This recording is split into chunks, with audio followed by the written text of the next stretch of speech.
భారతదేశం హస్తకళల నిలయం. ఒక్కో ప్రాంతంలో ఒక్కో రకమైన కళ పురుడు పోసుకుంటుంది. ప్రాంతాన్ని బట్టి, పరిస్థితుల అనుకూల ప్రతికూలతల్ని బట్టి కళలు ఆ కళాకారుల ఉనికి ఆధారపడి ఉంటుంది. ముఖ్యంగా వివిధ రాష్ట్రాల్లో వివిధ రకాల హస్తకళలు మనుగడ సాగిస్తుంటాయి. అక్కడి సంస్కృతి సాంప్రదాయాలకు అవి అద్దం పడుతుంటాయి. ఏ శైలిలోనూ హస్తకళను తీసుకున్నా దానికి అనేక ప్రత్యేకతలుంటాయి. ఈ ప్రత్యేకతకు కారణం ఆ కళను ఒడిసిపట్టి కళ్ల ముందుకు తెచ్చే కళాకారుడి నైపుణ్యమే.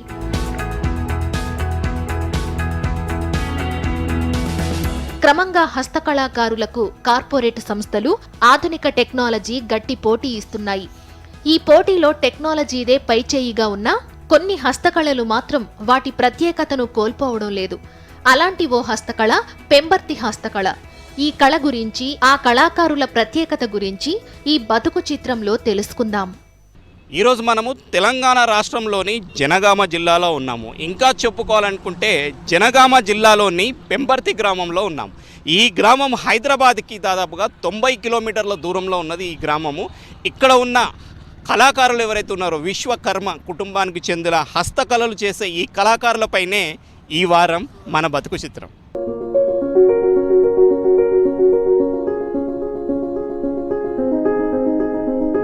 జనగామ జిల్లా పెంబర్తి గ్రామంలోకి అడుగు పెట్టగానే మనకు కాకతీయ కీర్తి తోరణం స్వాగతం పలుకుతుంది.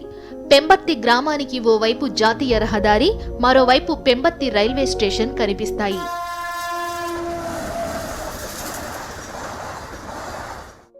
ఈ రైల్వే స్టేషన్ ఎక్కడో చూసినట్టుంది కదా. ఎక్కడ చూశారో బాగా గుర్తు చేసుకోండి. నీటి ముల్లై నన్ను గిల్లి వెళ్ళిపోకే మల్లెవాన జంటనల్లే. అవును, ప్రభాస్, త్రిష నటించిన వర్షం సినిమా పాట ఇక్కడే చిత్రీకరించారు. పెంబర్తి గ్రామానికి హస్తకళలకు ఉన్నంత చరిత్ర ఉంది. ఇక్కడుండే విశ్వకర్మ కుటుంబాల కళాకారులు లోహపు హస్తకళలకు ఫేమస్. పెంబర్తి హస్తకళా ఖండాలకు మన దేశంలోనే కాదు, విదేశాల్లోనూ మంచి పేరు ప్రతిష్టలున్నాయి. ఇక్కడ తయారయ్యే ఇత్తడి కళారూపాలు, నగిషీలు, జ్ఞాపికలు కాకతీయుల కాలం నుండి పేరు పొందాయి. పెంబర్తి హస్తకళాకారుల లోహపు రేకుల కళను పెంబర్తి లోహ హస్తకళలు అంటారు.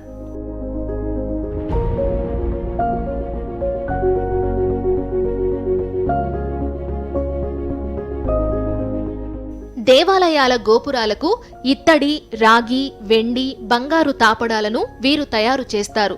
ధ్వజస్తంభ తొడుగులు, గోపుర కలశాలు, కవచాలు రూపొందించడంలో ఇక్కడున్న ప్రతి కుటుంబము దిట్టే. లోహాలు, లోహ మిశ్రమాలతో కుడ్యాలంకరణలు చేయడం, గీతోపదేశం, దశావతారాలు, అష్టలక్ష్మి, సీతారామ పట్టాభిషేకం, చార్మినార్, గణేష్, లక్ష్మీదేవి, సరస్వతి, హంసలు తదితర రూపాలను తమ చేతులతో అద్భుతంగా ఆవిష్కరిస్తారు.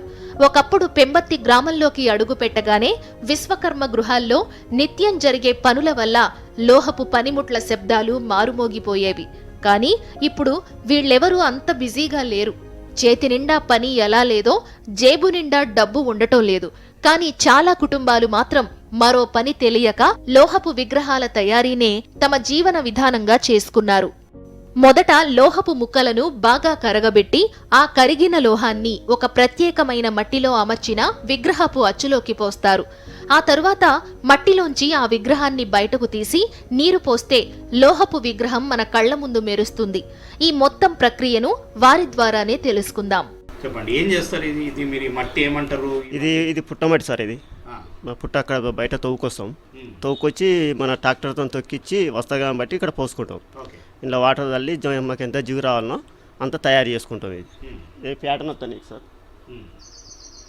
ఇది డై ఇస్తారు వాళ్ళు. దీన్ని మేము పోయాలి. ఇది సన్నటి మట్టి. ఇది రోజన అందమని కెమికల్ది. అందులో మూసండి, అది ఒక మట్టిది. ఇప్పుడు ఇటుకలు కాలుస్తారు చూసినావా, కుండలు కాలుస్తారు. దాని కూడా బెంగళూరు దొరుకుతాయి. అవి అక్కడ తెప్పించుకుంటాం మేము. అవి తెప్పించుకొని అందులో కరగ వేసి ఇలా ఇక్కడ ఈ ఓల్లో పోస్తాం. ఈ ఓల్లో పోస్తే డై అనేది వచ్చేస్తుంది. పెద్ద విగ్రహాలను మైనంతో చేసిన నమూనాల ఆధారంగా రూపొందిస్తారు. లోహపు విగ్రహం తయారయ్యాక దానిపై డిజైన్లు వేస్తారు. గత 30 సంవత్సరాల నుంచి ఇదే వర్క్ చేస్తున్నాను. ఫస్ట్ మైనంలో తయారు చేయాలి. ఇది చేసినాక మోల్డింగ్ చేసినాక రఫ్ వస్తుంది. మూలతోటి ఆకరాలతోటి స్మూత్ చేసి ఫినిషింగ్ చేయాలి. ఇలా కింద బేస్ వస్తుంది, మళ్ళీ తర్వాత పాలిషింగ్. ఓకే, ఇదంతా ఎన్ని రోజులు పడుతుంది పెద్ద? అది ఆ మైనం బ్లాక్ చేసుకోవడానికి, ఇది తీయడానికి, దాన్ని ఫినిషింగ్ చేయడానికి ఎన్ని రోజులు పడుతుంది? ఈ ఒక్క విగ్రహం సుమారు 15 రోజుల వరకు పడుతుంది. ఒక్కసారి లోహపు విగ్రహాలు లేదా దేవాలయాలకు సంబంధించిన పూజా సామాగ్రి తయారైన తర్వాత పాలిషింగ్ చేస్తారు. ఈ పాలిషింగ్ ఎక్కువగా మిషన్ సహాయంతోనే చేస్తారు. ఇదే పాలిష్, ఏమేమి చేస్తారు? ఇదే అన్ని గ్యాస్ సామాన్లు, ఈ పందిరి, అయ్యప్ప మెట్లు అన్నీ చేస్తాం. మొత్తం షైనింగే, షైనింగే. వాళ్ళు తీసుకొస్తా చేసి మేము షైనింగ్ చేస్తాం. వాళ్ళు షోరూమ్ వాళ్ళు తీసుకొస్తారు.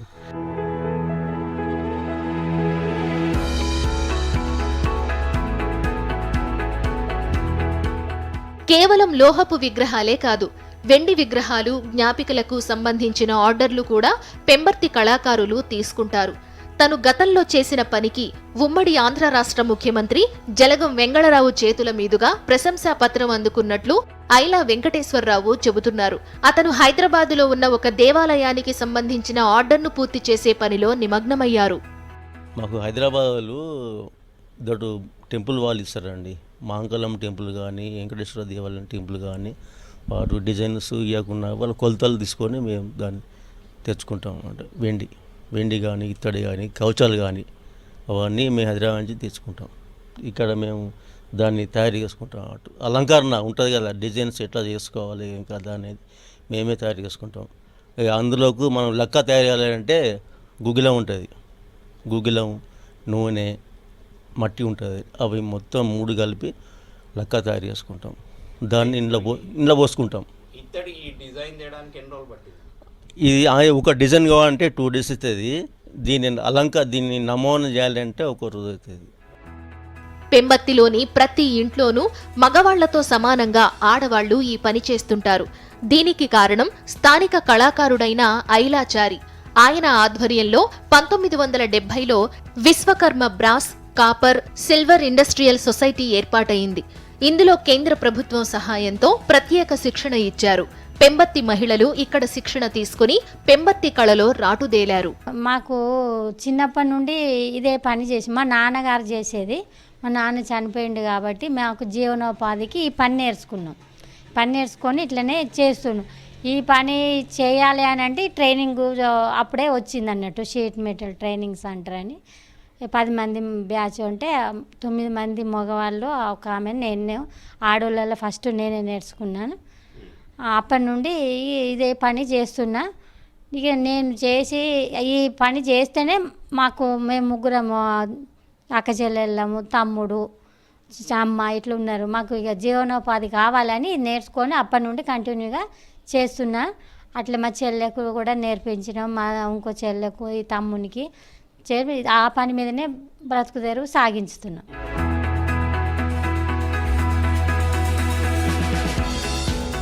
పెంబర్తి గ్రామానికి చెందిన విశ్వకర్మ కుటుంబానికి చెందిన హస్తకళ కళాకారులు ఇప్పుడు తమ కళను వేరే కులానికి, వేరే మతానికి సంబంధించిన వారికి కూడా పంచిపెడుతున్నారు.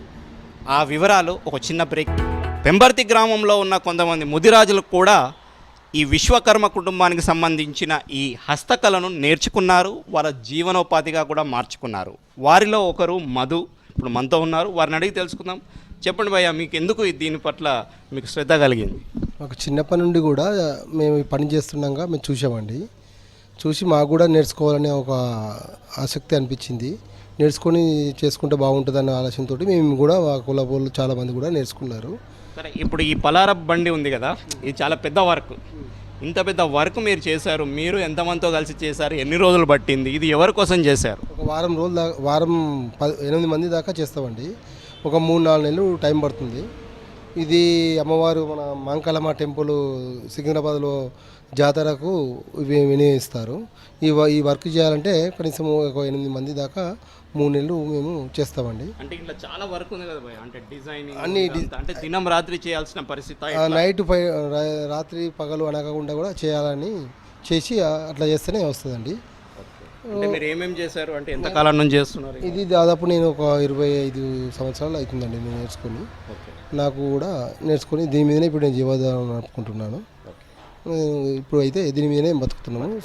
చాలా సంతోషంగా అయితే ఉన్నది. కాకపోతే ఇప్పుడు వర్క్లో కొంచెం సరిగా దొరకట్లేదు, గిట్టుబాటు లేదు.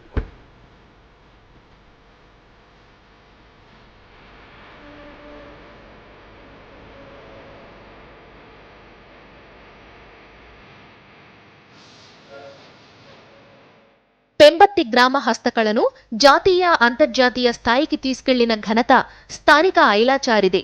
1975లో అప్పటి ఉమ్మడి రాష్ట్ర ప్రభుత్వం ప్రపంచ తెలుగు మహాసభలను నిర్వహిస్తున్నట్లు ప్రకటించి లోగోను రూపొందించాల్సిందిగా పెంబర్తి కళాకారులను కోరగా ఐలాచారి ఆధ్వర్యంలో కాకతీయ కీర్తి తోరణం లాంటి డిజైన్ రూపొందించారు.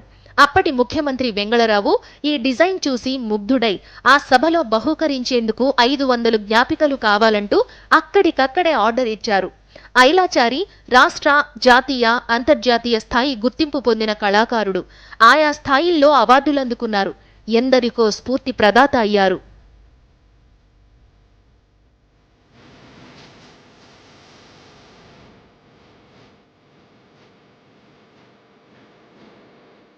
ఐలాచారి స్ఫూర్తితో గ్రామంలో ఇప్పటికీ తమ ప్రతిభను చాటుతున్నారు కళాకారులు. ఇటీవల తెలంగాణ ప్రభుత్వం నుంచి అవార్డు పొందారు ఐలా సోమ నరసింహాచారి. ఇత్తడి పళ్లెంలో అన్ని మతాలు సమానం అనే అంశంపై అద్భుత కళాకృతిని రూపొందించి అవార్డు పొందారు.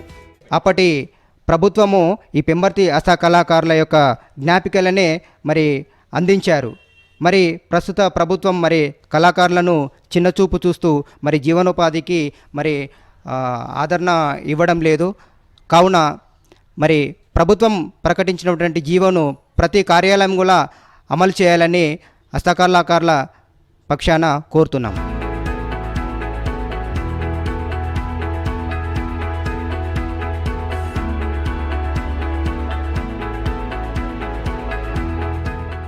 ఇదే వృత్తిని నమ్ముకుని పెంబర్తి గ్రామం నుంచి బతుకు తెరువు కోసం బయటి ప్రాంతాలకు వెళ్లిన వారు ఉన్నారు.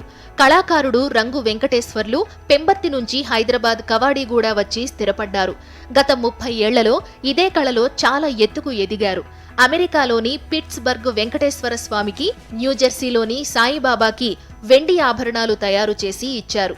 యుఎస్ కాన్సులేట్ లోగో, అశోక చక్రతో ఉన్న ఆంధ్రప్రదేశ్ సెక్రటేరియట్ లోగో, తాజా హోటల్స్ వారు ఫలక్నుమా ప్యాలెస్ కి సంబంధించిన బ్రాస్ లోగోలను తయారు చేసింది వెంకటేశ్వర్లే. 2013వ సంవత్సరంలో జాతీయ పురస్కారాన్ని అందుకున్నారు వెంకటేశ్వర్లు. అంతేకాదు, నంది అవార్డు గెలుపొందిన వారికి ఇచ్చే నందుల జ్ఞాపికలన్నీ ఈ కళాకారులు చేసేవే. ఇప్పుడు కూడా చాలా నందులు వెంకటేశ్వర్లు ఇంట్లో తయారీలో ఉన్నాయి. లేటెస్ట్ గా ఆంధ్ర రాష్ట్ర ముఖ్యమంత్రి వైఎస్ జగన్మోహన్ రెడ్డి ప్రమాణ స్వీకారం చేసిన పోడియం మీద ఉన్న కళారూపాలు హైదరాబాద్లో ఉన్న వెంకటేశ్వర్లు వర్క్షాప్ లో రూపుదిద్దుకున్నవే. తెలంగాణ రాష్ట్రం ఏర్పడ్డ తర్వాత తొలి జాతీయ అవార్డు గ్రహీతను. అప్పుడు ప్రభుత్వం తరఫున ఏమైనా ప్రోత్సాహం వస్తుంది మాకు ఈ వర్క్ చేయడానికి, వర్క్షాప్ కానీ ఆర్థికంగా కానీ సహాయం చేస్తారని ఎన్నో ఆశయాలతోటి ఇక్కడ పని స్టార్ట్ చేశాను.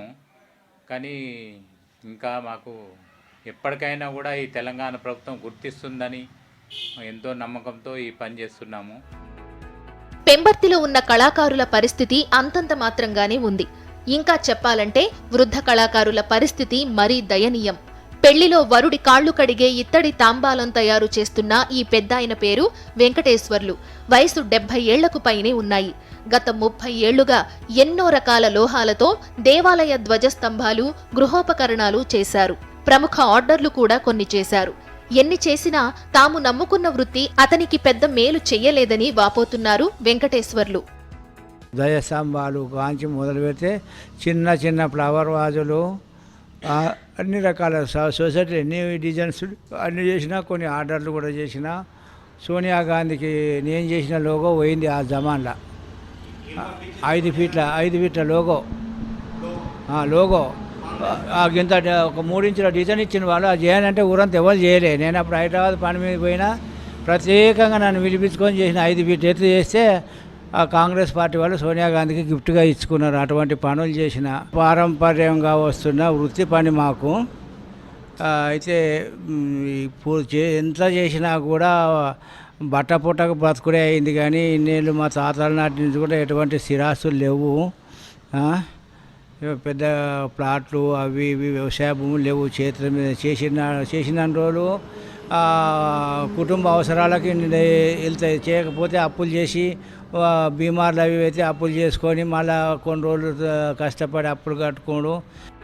ఒకప్పుడు ఇక్కడ తయారైన కళాత్మక వస్తువులకు అమెరికా, జర్మనీ, బెల్జియం, జపాన్ దేశాల్లో మంచి డిమాండ్ ఉండేది. ఇప్పుడు ఆ పరిస్థితి లేదు. స్థానిక కళాకారులకు లబ్ధి చేకూరాలంటే మధ్య దళారీ వ్యవస్థ ఉండకూడదు. అప్పుడే వారి వద్దకే నేరుగా ఆర్డర్లొస్తాయంటారు యాదాద్రికి సంబంధించిన స్వామివారి సేవ వాహనం తయారు చేస్తున్న సంపదచారి. 30 సంవత్సరాల నుంచి ఈ వర్క్ చేస్తున్నా. అంటే ఇప్పుడు మిడర్లు కాకుండా మనకు డైరెక్ట్ ఆర్డర్ వస్తే లాభం ఉంటుంది. ఆ మిడర్లు ఏం చేస్తారంటే వాళ్ళు 50% తిని మన 50% ఇచ్చేసరికి ఉపాధి సరిగ్గా ఉండలేదు. దీనికి సరైన ఉపాధి గవర్నమెంట్ కల్పిస్తే మంచిదని చెప్పాను.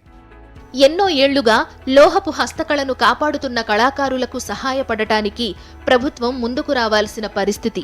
ఎందుకంటే ఆర్థికంగానే కాదు, ఆరోగ్యపరంగా పెంబర్తి కళాకారులు సమస్యలు ఎదుర్కొంటున్నారు. చాలా సంవత్సరాల నుండి పనిచేయడం వల్ల మాకు ఈ బ్యాక్ పెయిన్స్ వస్తున్నాయి. నాకు కూడా డిస్క్ ఆపరేషన్ అయింది. ఎక్కువ చేయలేకపోతున్నాము ఇదివరలాగా. కాబట్టి గవర్నమెంట్ ఏమైనా ఆదుకోవాలని, అదే ఈఎస్ఐ ద్వారా ఏమైనా హెల్ప్ చేయాలని కోరుతున్నాం. తెలుగువారు ఎక్కడున్నా కాకతీయుల కీర్తి తోరణంలా ఇట్టే గుర్తుపట్టేస్తారు. అసలు దీనిని మొదట ప్రాచుర్యంలోకి తెచ్చిందే పెంబర్తి కళాకారులు. తెలుగు ప్రజలను సింబాలిక్ గా చూపించేందుకు కాకతీయుల కీర్తి తోరణాన్ని మించిన చిహ్నం మరొకటి లేదు. ఇంకా చెప్పాలంటే ఠీవీగా నిలబడి అందరికీ స్వాగతం పలికిన కీర్తి తోరణం తెలంగాణ ప్రభుత్వ అధికార చిహ్నంలో భాగమైంది. కానీ పెంబర్తి కళాకారులకు ప్రభుత్వ పరంగా ఎలాంటి మేలు జరగకపోవడం విచారకరమని అంటాడు పెంబర్తి హస్తకళాకారుల సంక్షేమ సంఘం అధ్యక్షుడు ఐలా సోమ నరసింహాచారి. అప్పటి ప్రభుత్వము ఈ పెంబర్తి హస్తకళాకారుల యొక్క జ్ఞాపికలనే మరి అందించారు. మరి ప్రస్తుత ప్రభుత్వం మరి కళాకారులను చిన్నచూపు చూస్తూ మరి జీవనోపాధికి మరి ఆదరణ ఇవ్వడం లేదు. కావున మరి ప్రభుత్వం ప్రకటించినటువంటి జీవోను ప్రతి కార్యాలయం కూడా అమలు చేయాలని హస్తకళాకారుల పక్షాన కోరుతున్నాం. ఒకప్పుడు సినిమా అవార్డుల జ్ఞాపికలు పెంబర్తిలోనే తయారు అయ్యేవి. కానీ ఇప్పుడు ఆ పరిస్థితి లేదు. ఇటీవల మంత్రి శ్రీనివాస్ గౌడ్ పెంబర్తి గ్రామం సందర్శించారు. తెలంగాణ ప్రభుత్వం పెంబర్తికి 5 కోట్ల ఫండ్ మరియు మార్కెటింగ్ సదుపాయాలు కల్పిస్తుందని హామీ ఇచ్చారు. ఇచ్చిన హామీలను నెరవేర్చాలని పెంబర్తి గ్రామ సర్పంచ్ అంబాల ఆంజనేయులు డిమాండ్ చేశారు. ఇంకా చెప్పాలనుకుంటే పూర్వమే నంది అవార్డ్స్ కానీ, ఇక్కడ సినిమా అవార్డ్స్ కానీ, సినిమా టోఫీగ్రాఫ్ అవార్డ్స్ కానీ ఎన్నో ఇక్కడి నుంచే తీసుకెళ్తుండేది. అటువంటిది ఇవాళ మా యొక్క హస్తకళాకారుల యొక్క పరిస్థితి దయనీయంగా ఉంది. మీరు చూడండి, వాళ్ళకు ఉపాధి లేక ఇబ్బంది పడుకుంటూ రోజు కొనుక్కొని తినేటువంటి పరిస్థితి ఉన్నది. ఆ పరిస్థితి రాకుండా కేసీఆర్ గారు గౌరవనీయులు మరి తక్షణమే గుర్తించి దీనికి ప్రత్యేక ప్యాకేజ్ ఇచ్చుకుంటూ కూడా ఈ పెంబర్తిని పూర్వవైభవం తీసుకొస్తారని ఈ సందర్భంగా కోరుకుంటూ, ఒకప్పుడు పెంబర్తిలో లోహపు హస్తకళలు చేసే కళాకారుల కుటుంబాలు 200కు పైగా ఉండేవి. కానీ ఇప్పుడు కేవలం 50 కుటుంబాలే ఉన్నాయి. దీనికి ఎవరు బాధ్యులు? ప్రభుత్వాల, ప్రజల? విదేశాల నుంచి భారీగా దిగుమతి అవుతున్న రకరకాల బొమ్మల? కాకతీయుల కాలం నుంచి పెంబర్తి గ్రామము హస్తకళలకు నిలయంగా మారింది. ఈ ప్రాంతము లోహపు రేకుల కళకు ప్రసిద్ధిగాంచింది. ఇటీవల కాలంలో ఉన్న రాష్ట్ర ప్రభుత్వం కూడా వీరికి సహకారం అందిస్తే వారి జీవితాలు బాగుపడతాయని ఇక్కడున్న విశ్వకర్మ కళాకారులందరూ కూడా కోరుకుంటున్నారు. మనము కూడా అదే కోరుకుందాం. వీడియో జర్నలిస్ట్ అరవింద్తో కరెస్పాండెంట్ జోయల్, సాక్షి టీవీ, పెంబర్తి గ్రామం, జనగామ జిల్లా.